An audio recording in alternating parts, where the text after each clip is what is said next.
우리 성탄의 아침 이렇게 우리 사랑하는 성도들과 예배드리는 자리가 얼마나 축복된 자리인지 모르겠습니다. 이 성탄의 메시지는 사랑입니다.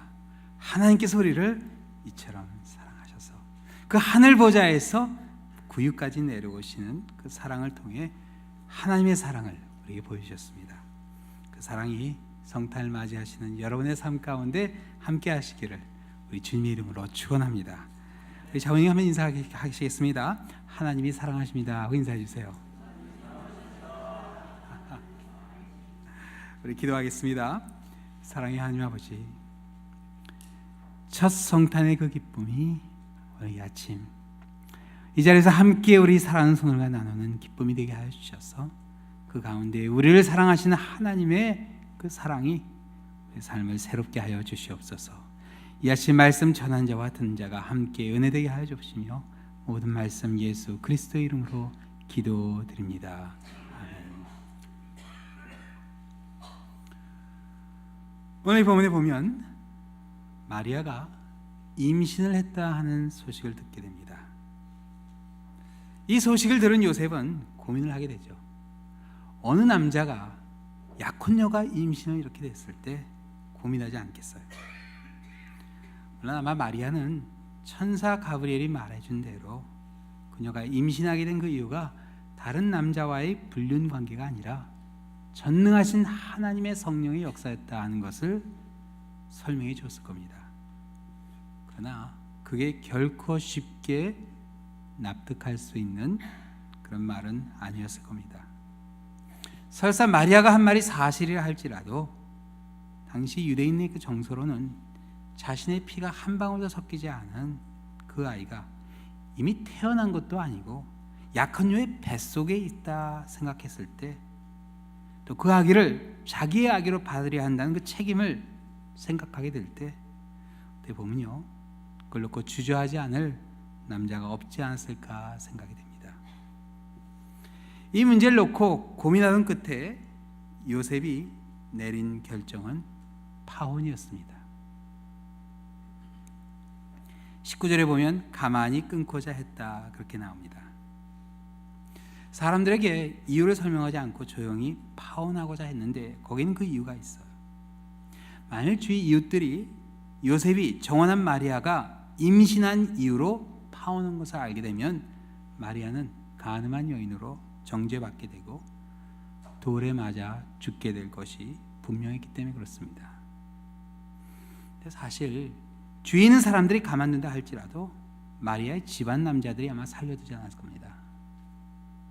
너무나 끔찍한 일이지만 지금도 중동 사회에서는 언어 킬링이라고 해서 이런 상황에서는 그 집안에 있는 남자들이 그 여인을 죽이는 일이 일어나고 있습니다. 너무나 끔찍한 일이죠. 그러나 이 체면 문화 가운데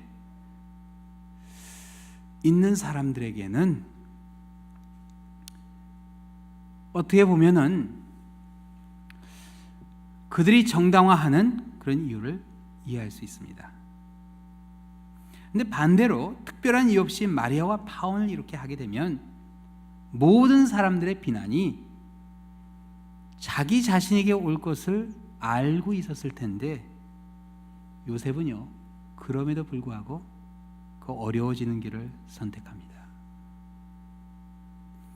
아니 어떻게 이유도 없이 그 여인을 파혼할 수 있어 하는 그 사람들의 수군거림 가운데 자기가 어려워질 것을 알고 있었어요. 근데 오늘 본문에 보면요, 이러한 요셉을 하나님께서는 의롭다 그렇게 평가해 주셨습니다. 의로운 사람이었다. 이런 상황에서 당시 남성들은 자신의 체면을 먼저 생각했을 텐데 마리아의 안전을 먼저 생각해 준 것을 보면 요셉은 정말 마음이 넓은 그런 사람이었어요. 요셉은 훗날 예수님께서 산상순에서 말씀하실 황금률을 아직 듣지 못했지만 이미 그 황금률대로 살고 있는 그런 사람이었습니다. 예수님께서 말씀하셨죠. 무엇이든지 남에게 대접을 받고자 한 대로 너희도 남을 대접하라. 이것이 율법이요 선지자니라. 대접을 받고자 한 대로 대접을 해라. 요셉은 마리아에게 대접을 받고자 한 대로 그렇게 대접을 해준 겁니다. 내가 만일 파혼을 당하면 이런 식으로 파혼을 당하는 게 가장 나을 것이다. 그 그 생각을 한 거예요. 근데 이 황금률은요, 여러분 조금 생각을 해보면 조금 문제가 있어요. 내가 대접받고자 하는 것을 상대방이 원하면은 괜찮은데 그게 상대방이 원하는 것이 아니라면 조금 문제가 달라져요. 내가 짜장면을 대접받기 좋아하니까 상대방도 짜장면을 대접해보면 좋아할 것이다. 그럴까요? 상대방이 짜장면을 좋아하면 다행이지만 짜장면을 싫어한다면 그게 신뢰가 될 수가 있어요. 이게 바로 황금률의 한계예요.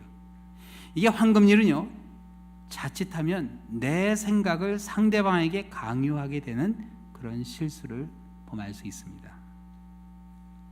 근데 참 놀랍게도요, 오늘 이 본문에 보면 파혼을 하려 했던 요셉이 생각을 바꿉니다. 그리고 마리아를 데려와서 결혼을 하게 돼요. 황금률의 그 한계를 넘어서게 됩니다. 그리고 사랑을 선택하게 돼요. 의로움을 넘어서서 사랑을 선택했던 요셉의 모습, 과연 어떻게 이런 변화가 있을 수 있었을까? 오늘 이 본문에 보면요, 그 변화의 그 핵심에는 믿음이 있었습니다. 파혼을 생각했던 요셉에게 하나님께서 천사를 보내주세요. 20절부터 그 내용이 나오죠. 같이 보시겠어요? 20절부터 이렇게 나옵니다. 이 일을 생각할 때, 파혼할 걸 생각할 때 주의 사자가 현몽하여 이르되 꿈에 나타났습니다. 다윗의 자손 요셉아, 내 아내 마리아 데려오기를 무서워하지 말라. 그에게 잉태된 자는 성령으로 된 것이라. 아들을 낳으리니 이름을 예수라 하라. 이는 그가 자기 백성을 그들의 죄에서 구원할 자심이라 하니라. 이 모든 일이 된 것은 주께서 선지자로 하신 말씀을 이루려 하심이니 이르시되 보라, 처녀가 잉태하여 아들을 낳을 것이요 그의 이름은 임마누엘이라 하려 하셨으니 이를 번역한즉 하나님이 우리와 함께 계시다 함이라. 사실 천사가 전해준 이 소식은요, 요셉에게 그리 새로운 소식은 아니었어요. 이미 마리아를 통해서 전해 들었을 겁니다. 근데 왜 파혼하려 했던 그 생각을 바꿔야 되는가? 그건 다른 이유서가 아니라 하나님이 해주신 그 말씀에 순종했기 때문에 그렇습니다. 이해를 한 게 아니라 순종이 된 겁니다. 다윗의 자손 요셉아, 내가 아내 마리아 데려오기를 무서워하지 말라. 그러나 하나님, 제가 두려운데 어떻게 합니까? 이거 제가 납득을 할 수 없는데 어떻게 합니까? 그런데 하나님께서는 두려워하지 마라, 무서워하지 마라. 그 말씀에 순종한 결과 요셉은 사랑을 선택하게 됩니다. 우리가 하나님의 말씀에 순종하며 사랑을 선택하게 돼 있어요. 그리고 이런 순종을 우리가 믿음이라 그렇게 합니다. 이게 믿음이에요. 믿어야 할 상황에는 믿는 길밖에 없다 하는 걸 우리가 알아야 돼요. 정말 인생을 살다 보면요, 정말 믿어야 할 수밖에 없는 그런 상황이 일어납니다. 아무리 실리를 따져보고 계산해도 답이 나오지 않는 상황이 있기 때문에 그래요. 성경에 보면 야곱이 그런 순간이 있었죠. 외삼촌 라반의 집에서 20년 이민 생활을 하고 이제 돌아올 때였어요. 20년 만에 고향에 돌아오는데 형이 에서가 장정 400명을 데리고 나온다는 소식을 듣습니다. 그 야곱은 두려워하게 돼요. 20년 전에 그 일로 인해서, 형을 속인 일로 인해서 형이 나에게 복수를 하러 오는 것인지, 아니면 20년 만에 돌아오는 동생을 환영하러 오는 게 뭔지 이게 알 길이 없었어요. 그래서 어떻게 하죠? 선물을 준비해서 형에게 먼저 보냅니다. 한 번도 아니고 3번이나, 혹시나 형이 그런 마음을 갖고 있을까 봐. 그런 가운데 어느 한순간 야복강에 도착하게 돼요. 강만 건너가면 아버지가 계시는 아버지의 땅이 됩니다. 고향이었어요. 근데 일단 강을 건너가면 이게 배수진을 치는 거기 때문에 도망갈 수 있는 길이 없게 돼요. 그래서 야곱은요, 강을 건너기 전에 참 바쁘게 분주하게 하루를 보냅니다. 자기 모든 식솔들을 다 강을 건너 보내요. 가축들을 다 강을 건너 보냅니다. 아마 정신없이 움직였을 거예요. 이게 그런 것 같아요. 때로는요, 우리의 신앙에 있어서 정말 믿음의 결단을 내려야 하는 그 순간에 우리가 그 결단을 피하기 위해서 그냥 분주하게 움직일 때가 있어요. 교회에서 뭐 이런저런 일들을 합니다. 그런데 결정적으로 믿음으로 사랑을 선택해야 하는 그 순간을 우리가 하나님의 말씀에 순종하는 가운데 나아가야 되는데, 그걸 못하니까 그냥 다른 일을, 엉뚱한 일을 하는 거예요. 먼저 건너갔으면 될 일을 하루 종일 그러다가 해가 지고 저녁이 됩니다. 결국 결정해야 할 순간이 오게 돼요. 하나님께 축복해달라 간구하기 시작합니다. 근데 창세기 32장에 보면 야곱이 강을 건너가지 못하고 밤새도록 하나님의 사자와 씨름을 했다 하는 내용이 나오는데, 이건 어떻게 보면 아마 자기 자신과의 씨름이 아니었을까 싶어요. 하나님 축복을 해주셔야 제가 이거 건너가겠습니다. 그런데 여러분, 성경에 보면요, 하나님은 20년 전에 벌써 축복을 해주셨어요. 내가 반드시 아버지의 땅으로 돌아오게 되리라, 이 약속을 해주셨습니다. 문제는 그걸 믿지 못하는 야곱이었어요. 눈앞에 보이는 형 에서의 그 장정 400명, 그 앞에서 하나님의 이 축복이 과연 정말 이루어질까 하는 이거에 대해서 의심을 하게 된 겁니다. 결국 새벽이 되자 하나님의 사자가 야곱이 하나님의 축복을 믿을 수 있도록 도와줍니다. 참 재미있는 게요, 우리가 때로는 이 믿음이 나의 결단이라 그렇게 생각할 수 있어요. 근데 그게 그렇지 않아요. 이 믿음조차도 하나님의 선물일 때가 있습니다.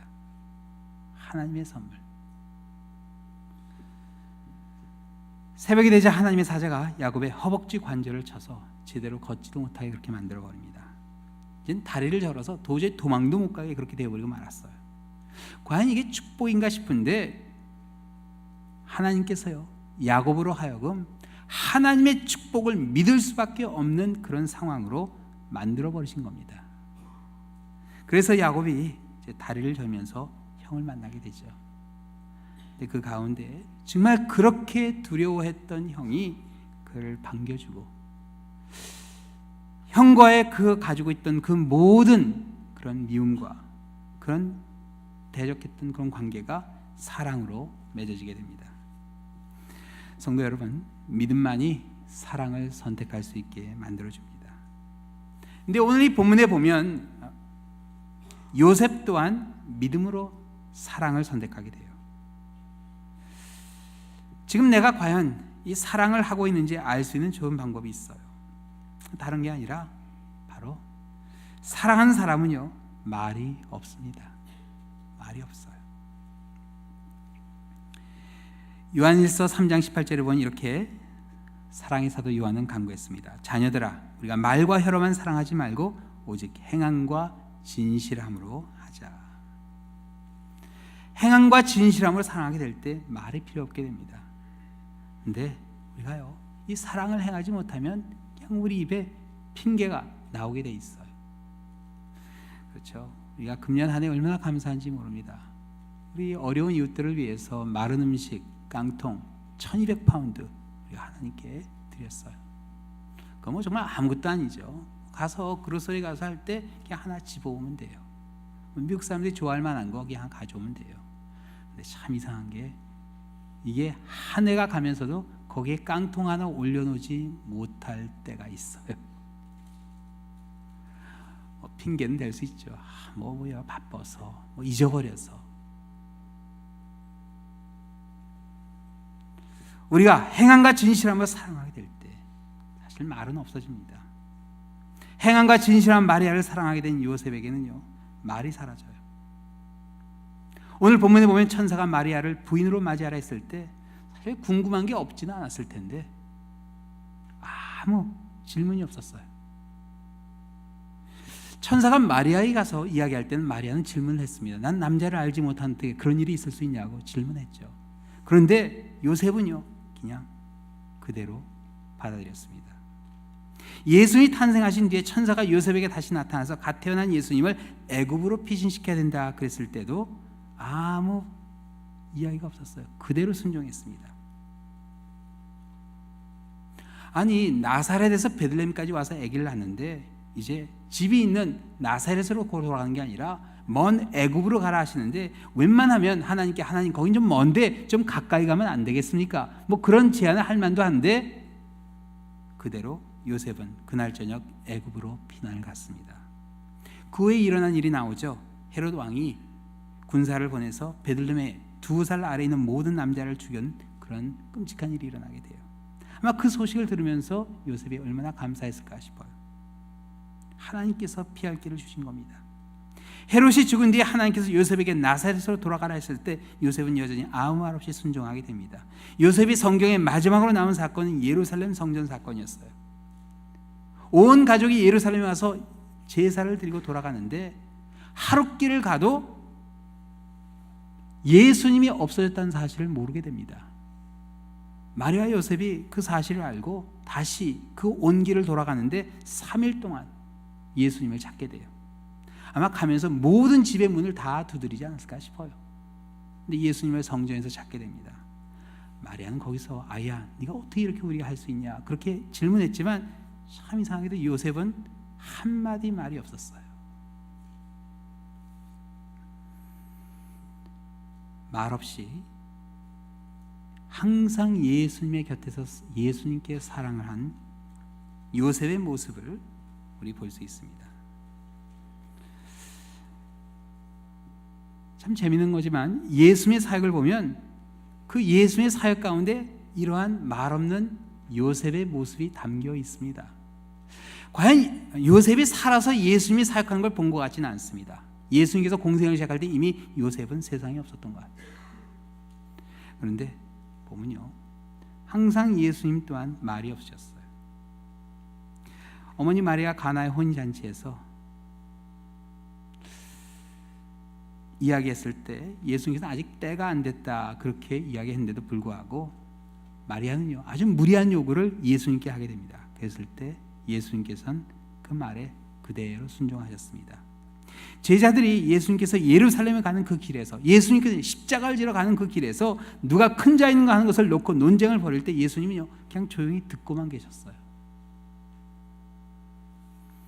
무리들이 현장에서 가늠하다 잡힌 여인을 끌고 왔을 때 예수님은 아무 말씀 없이 땅에 글을 먼저 쓰셨습니다.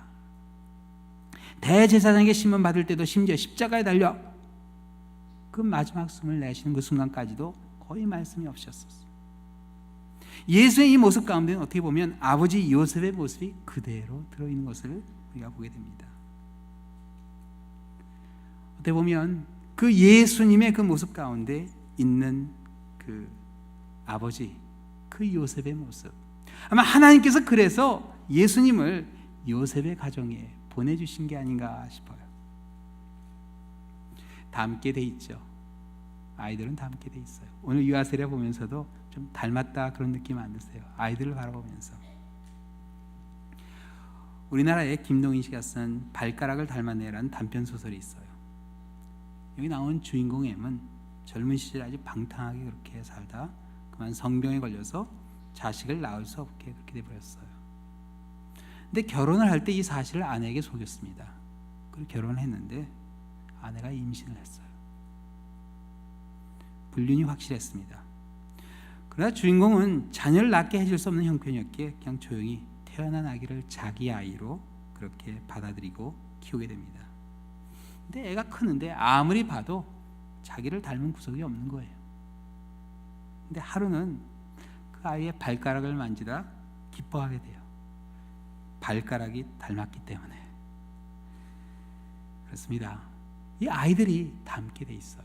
어떻게 보면 요셉의 그런 모습이 예수님의 그 성장 과정에 그대로 나타난 게 아닌가 싶어요. 예수의 모습 속에 아버지 요셉의 모습이 그대로 담겨 있습니다. 그리고 요셉의 모습 가운데는 하늘에 계신 우리 아버지의 모습이 또 담겨 있어요. 어느 교회에서 아버지라는 제목으로 삼행시를 줬는데 이런 시들이 나왔어요. 아버지, 아침에 보는 찬란한 태양 같은 아버지, 버드나무 같은 부드러움을 갖고 있는 아버지, 지구상의 누구보다 자랑스러운 아버지. 또 아버지, 아들아, 버릇없이 굴어도 지금은 변함없이 아빠는 너를 사랑한다. 아버지, 아버지가 있어서 좋다. 버스비도 주고 지갑도 두툼해진다. 아버지의 사랑이 그립고 아직 그립습니다.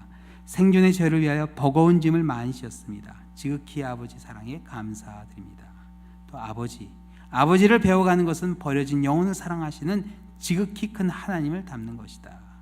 어떻게 보면요, 우리 세상의 아버지의 그 모습 가운데 하늘에 계신 아버지의 모습이 담겨 있습니다. 때문에 하나님께서는요, 요셉을 통해서 하나님의 모습을 아기 예수님에게 보여주었다 할 수 있어요.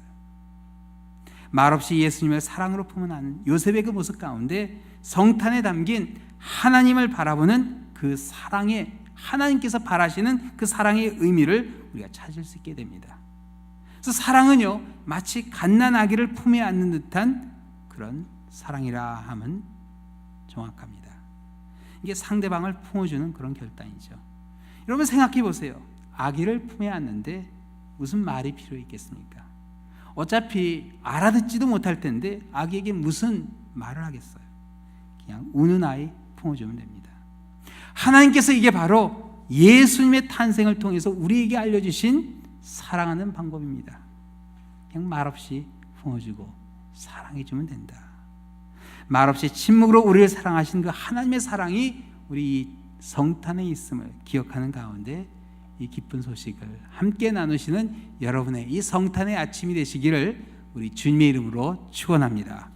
기도하시겠습니다. 사랑의 하나님 아버지, 요셉을 통해서 아버지의 사랑을 보여주신 하나님의 그 놀라운 손길을 이 아침 기억합니다. 말없이 사랑하는 요셉의 그 모습과 같이 말없이 우리를 사랑해 주시는 하나님의 그 사랑을 기억하는 가운데 이 성탄의 아침 우리 가슴에 주님의 사랑이 가득하게 하여 주시고 감사와 기쁨으로 채워지게 하여 주시옵소서. 모든 말씀 예수 그리스도 이름으로 기도드립니다. 아멘.